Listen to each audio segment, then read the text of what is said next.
AC circuit में क्या हो रहा है, अगर इनपुट में मैं कुछ भी चेंज करता हूँ इमीडिएटली आउटपुट मेरा चेंज हो जाएगा। सो पिछले 3 साल मेरे लाइफ के एसी सर्किट्स के साथ ही निकले हैं इन फिजिक्स लेबोरेटरी, एंड यही रीज़न है मैंने एक कंप्लीट प्लेलिस्ट बना दी है ऑन एसी सर्किट्स। एंड ये प्लेलिस्ट में मैं आपके साथ शेयर करूँगा एक्सपेरिमेंटल नॉलेज, यानी कि इस टर्म की बुक में तो ये मीनिंग है, बट रियल लाइफ फिजिक्स में इसकी क्या मीनिंग है, ये सर्किट एक्सपेरिमेंटली कैसे बनता है, कैसे कनेक्ट करते हैं। एंड जब आपको एक्सपेरिमेंटल अप्रोच समझ आ जाएगा एसी सर्किट्स का, फिर आपको किताब की भाषा काफ़ी आसान एंड हल्की ही लगेगी। And that's it. प्लेलिस्ट में कुछ 15 से 20 वीडियोस हैं, एंड अगर आप कंप्लीट प्लेलिस्ट देखते हैं तो आप डायरेक्ट प्लेलिस्ट देखकर ही एग्ज़ाम देने चले जाना, इतनी मैं गारंटी ले सकता हूँ। एंड ये प्लेलिस्ट है क्लास 12 स्टूडेंट्स के लिए जो महाराष्ट्र, CBSE कोई भी बोर्ड के हों, because I follow physics and that's it.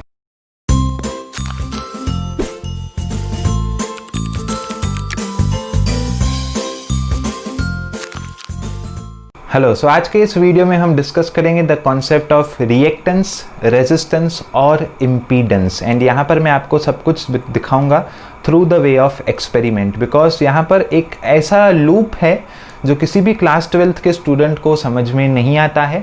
And वही रीज़न है रिएक्टेंस या इम्पीडेंस पे अगर कोई एग्जामिनर वाइवा ले ले, बस 1-2 सेंटेंस से ज़्यादा स्टूडेंट को पता ही नहीं रहता है, एंड फिर वो क्लीन बोल्ड वहीं पर हो जाता है। ओके, सो स्टार्ट करते हैं। सो बेसिकली यहाँ पर अगर कोई भी टीचर, आम टीचर आपको यही बताएगा कि सब कुछ रिएक्टेंस मेजर होता है एसी में, इम्पीडेंस मेजर होता है एसी में, रेजिस्टेंस मेजर होता है डीसी में। ठीक है, इससे ज़्यादा नॉलेज मुश्किल से दिया जाता है। एंड आपको ये पता होगा कि तीनों का यूनिट ओम है। मतलब बेसिकली एक ही कॉमन स्टेटमेंट है हमारे स्टेट बोर्ड के बुक्स की कि जो काम रेजिस्टेंस डीसी में करता है वो काम रिएक्टेंस एसी में करता है।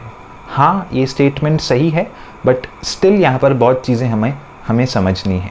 ओके, सो स्टार्ट करते हैं। अब जब हम कंसिडर करते थे डीसी सोर्स, ठीक है, यहाँ पर एक्सपेरिमेंटली समझना है हमें, सबसे इम्पॉर्टेंट बात। जब हम कंसिडर करते थे डीसी सोर्स, तो वहाँ पर जो मेरा वोल्टेज सोर्स होता था डीसी सर्किट में, जो वोल्टेज सोर्स होता था वो होता था बैटरी, राइट। तो इस वजह से आपने जो भी diagrams most of the times बनाए हैं, आप कुछ ऐसे बैटरी बनाते हैं एंड उस पर जो भी आपको कुछ भी सर्किट बनाना है वो आप ऐसे बना करके छोड़ देते हैं। ठीक है, सो ये है एक डीसी सर्किट। ओके, अभी सर्कल क्या है? सर्कल मतलब आप कुछ भी कनेक्ट कीजिए, मुझे उससे लेना देना नहीं है। जस्ट बेसिक डीसी सर्किट का मैंने आपको स्केलेटन बताया है कि एक बैटरी होगी, एक रेजिस्टर होगा और बाकी कुछ भी हो सकता है, रियोस्टेट, वोल्टमीटर, एमीटर एंड जो भी आपको कनेक्ट करना है। ओके, सो इमेजिन करो अगर डीसी सर्किट में यहाँ पर मैं सर्किट में कुछ चेंजेस लाता हूँ, अगर सर्किट में कुछ मैं चेंजेस लाता हूँ, ठीक है। और एक चीज़ मुझे और याद रखनी है, रेजिस्टेंस क्या होता है?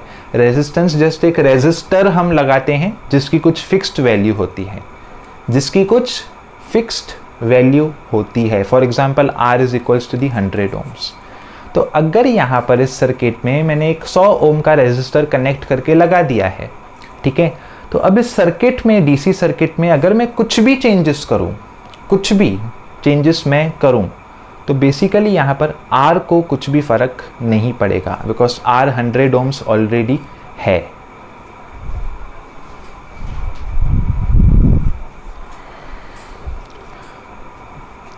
ओके, बिकॉज R मेरा ऑलरेडी 100 ओम्स है। तो बेसिकली सर्किट में अगर मैं कुछ भी चेंजेस करता हूँ यहाँ पर, कुछ भी, R विल नॉट रिएक्ट, कुछ भी R रिएक्ट नहीं करेगा, वो अपना काम जैसे कर रहा था वैसे ही करेगा, बिकॉज R एक रेजिस्टर है एंड उसकी एक फिक्स्ड वैल्यू है। सो इस वजह से R को हम क्या कहते हैं? R को हम कहते हैं रेजिस्टेंस। R को हम क्या कहते हैं? रेजिस्टेंस। बट इसी जगह पे अगर मैं कनेक्ट करता हूँ इंडक्टर कनेक्ट करता हूँ या कैपेसिटर कनेक्ट करता हूँ, तो वहाँ पर हमें कुछ टर्म्स सुनने को मिलते हैं जैसे XL और XC, एंड इन टर्म्स को हम कहते हैं रिएक्टेंस। ओके, इनको हम रेजिस्टेंस नहीं कहते हैं। नो डाउट इनका यूनिट भी होता है ओम्स, दोनों का, ये काम भी रेजिस्टेंस का करते हैं, फिर भी इनको हम रिएक्टेंस कहते हैं, रेजिस्टेंस नहीं। तो ऐसा क्यों है? तो यहाँ पर आपको समझना होगा, एसी सर्किट्स में हम एक चीज़ कनेक्ट करते हैं जिसको हम कहते हैं फ्रीक्वेंसी जनरेटर। क्या कहते हैं उसको हम, फ्रीक्वेंसी जनरेटर। अगर आपको एसी सर्किट का कोई भी एक्सपेरिमेंट करना है तो आपको यूज़ करना पड़ेगा फ्रीक्वेंसी जनरेटर। अब आप बोलोगे अरे ऐसा कुछ तो हमारे सिलेबस में नहीं है, बट वेट करो, आप कोई भी एसी सर्किट का डायग्राम बनाओ, आप यहाँ पर क्या कनेक्ट करते हो, यहाँ पर आप कुछ ऐसा बनाते हो, याद है क्या? कोई भी एसी सर्किट का डायग्राम हो, आप नीचे हमेशा ये सिंबल देते हो। तो ये सिंबल का मतलब क्या है? क्या वायर डायरेक्टली लेके आपको मेन सप्लाई में डाल देना है? नहीं, ये सिंबल है फ्रीक्वेंसी जनरेटर की। किसकी सिंबल है ये? फ्रीक्वेंसी जनरेटर की। यानी कि एक ऐसा डिवाइस होता है फ्रीक्वेंसी जनरेटर जो कोई भी फ्रीक्वेंसी जनरेट कर सकता है। उसका काम ही है फ्रीक्वेंसी जनरेट करना, और ये डिवाइस हम यूज़ करते हैं इनपुट में। ये डिवाइस हम कहाँ पर यूज़ करते हैं? इनपुट में। ओके, सो आइए देखते हैं अब दोनों में फ़र्क क्या है। ओके, सो ये है हमारा एक डीसी सर्किट। ठीक है, ये क्या है? मेरा एक डीसी सर्किट। डीसी सर्किट में वोल्टेज सोर्स क्या होता है? तो वोल्टेज सोर्स होती है बैटरी। तो अगर इस सर्किट में आप पहचान सकें तो देखो ये बैटरी है, ये क्या है? मेरी बैटरी। अब यहाँ पर हम एक कांस्टेंट वोल्टेज दे देते हैं 5 वोल्ट की, एंड पूरा का पूरा हमारा सर्किट यहाँ पर चलता रहता है। ठीक है, 5 वोल्ट वोल्टेज दे देते हैं, पूरा का पूरा सर्किट मेरा रन करता है यहाँ से। दैट्स फाइन, सब सही है। यहाँ पर रेजिस्टेंस कनेक्ट किया तो वो 100 ओम का है, तो वो अपना काम करेगा। अब आइए देखते हैं हमारे एक एसी सर्किट को। तो ये कुछ एसी सर्किट हमारा ऐसा दिखता है। यहाँ पर ये है मेरा सर्किट। बेसिकली जब आप ग्रेजुएशन में जाते हैं तो आप चीज़ें इसके ऊपर बनाते हैं, जो कि होता है bread board. Okay, bread board मतलब आपको पूरा ऐसे इलेक्ट्रिकली कनेक्टेड रहता है, आप सर्किट बेसिकली इस पर डिज़ाइन करते हैं। ये जो डिवाइस आपको यहाँ पर नज़र आ रहा है, this is called as frequency generator. Okay, इसको हम क्या बोलते हैं? Frequency generator. एंड ये है मेरा CRO। CRO पे बेसिकली हम आउटपुट देख सकते हैं। ओके, सो अभी फ्रीक्वेंसी जनरेटर अगर आप यहाँ ध्यान से देखें तो आपको पूरा का पूरा नॉब गिवन है। ओके, पूरा आपको यहाँ पर नॉब गिवन है जिसके थ्रू आप फ्रीक्वेंसी की वैल्यू चेंज कर सकते हैं। और फ्रीक्वेंसी कैसे जनरेटर कनेक्ट करते हैं हम? इनपुट में। तो यहाँ पर आप जैसे भी फ्रीक्वेंसी चेंज करो, आप इवन +1 +2 कुछ भी फ्रीक्वेंसी चेंज करो, जो आपका आउटपुट है यहाँ पर CRO में हम क्या देखते हैं? CRO में देखते हैं आउटपुट। सो आउटपुट वहाँ पर चेंज हो जाएगा, और चेंज आपको इस ग्राफ में नज़र आएगी, कम हो जाएगा, बड़ा हो जाएगा। Okay, so basically frequency generator में क्या हो रहा है? अगर मैं इनपुट में, एसी सर्किट में क्या हो रहा है? अगर इनपुट में मैं कुछ भी चेंज करता हूँ, इमीडिएटली आउटपुट मेरा चेंज हो जाएगा। इमीडिएटली आउटपुट मेरा चेंज हो जाएगा। और जो हमारे ये कंपोनेंट्स हैं, इंडक्टर और कैपेसिटर, इसका जो रिएक्टेंस की फॉर्मूला है ये भी क्या है? 1/ωL 1/ωc। ओमेगा क्या होता है? ओमेगा होता है 2π × f, राइट। और नीचे भी उसी तरीके से लिख सकता हूँ 1/2π × f टाइम्स ऑफ c। यानी कि ये इसकी जो फॉर्मूला है हमारे पास, इसी में फ्रीक्वेंसी का टर्म है। मतलब अगर फ्रीक्वेंसी मैंने इंक्रीज़ की तो मेरा रिएक्टेंस इंक्रीज़ हो जाएगा, फ्रीक्वेंसी मैंने इंक्रीज़ की, मेरा रिएक्टेंस डिक्रीज़ हो जाएगा। मतलब ये चीज़ें एक्सेल कंपोनेंट या XC, ये टर्म्स बेसिकली रिएक्ट कर रहे हैं। ये बेसिकली क्या कर रहे हैं? ये रिएक्ट कर रहे हैं। जैसे मैं फ्रीक्वेंसी चेंज कर रहा हूँ, ये उस पर रिएक्ट कर रहे हैं। जैसे मैं फ्रीक्वेंसी कम कर रहा हूँ, ये उस पर रिएक्ट कर रहे हैं। तो इस वजह से यहाँ पर जो रेजिस्टेंस का काम है, उसको हम रेजिस्टेंस ना कह के हम कहते हैं रिएक्टेंस।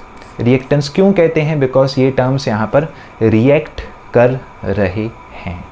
ओके, काम वही है रेजिस्टेंस का, इनका यूनिट भी वही है ओम्स का, बट फ्रीक्वेंसी के हिसाब से ये लोग रिएक्ट कर रहे हैं। ओके, सो इस वजह से इसको हम क्या कहते हैं? यहाँ पर जो टर्म्स यूज़ होते हैं इनको हम कहते हैं रिएक्टेंस। ओके, कॉन्सेप्ट आता है फ्रीक्वेंसी जनरेटर से, जो कि टेक्स्ट बुक में हम नहीं समझ सकते हैं। यूजुअली क्लास 12 के स्टूडेंट्स को लगता है डायरेक्टली बोर्ड में कनेक्शन डाला है, बट ऐसा नहीं होता है। इसके बाद एक और टर्म है जिसे हम कहते हैं इम्पीडेंस।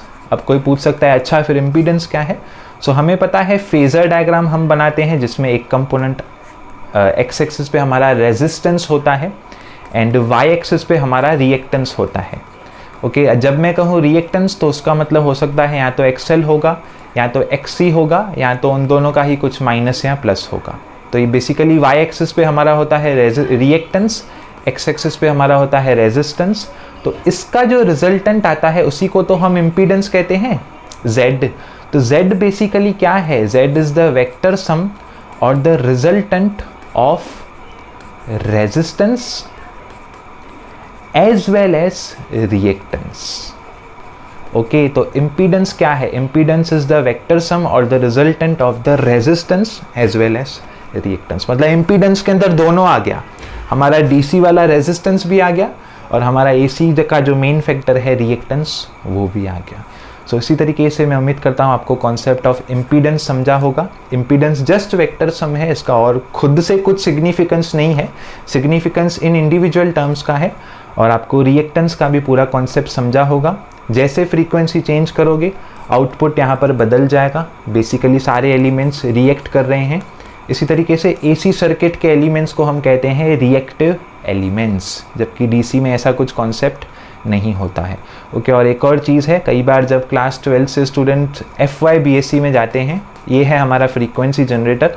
आप देख सकते हो यहाँ पर नॉब्स गिवन है अलग अलग, यहाँ से आप स्क्वायर वेव जनरेट कर सकते हो, ट्रायंगल वेव, साइन वेव, कुछ भी इनपुट दे सकते हो। डिवाइस ही है फ्रीक्वेंसी जनरेटर।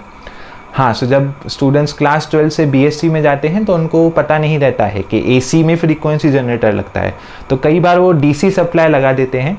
तब लैब अटेंडेंट उनका मजाक उड़ाता है, जो कि कुछ इस मीम से आप रिलेट कर सकते हैं। सो मैं उम्मीद करता हूँ आपको टॉपिक समझ में आया होगा। ये पूरी की पूरी प्लेलिस्ट है। फिर मिलते हैं ऐसी किसी अगली वीडियो में।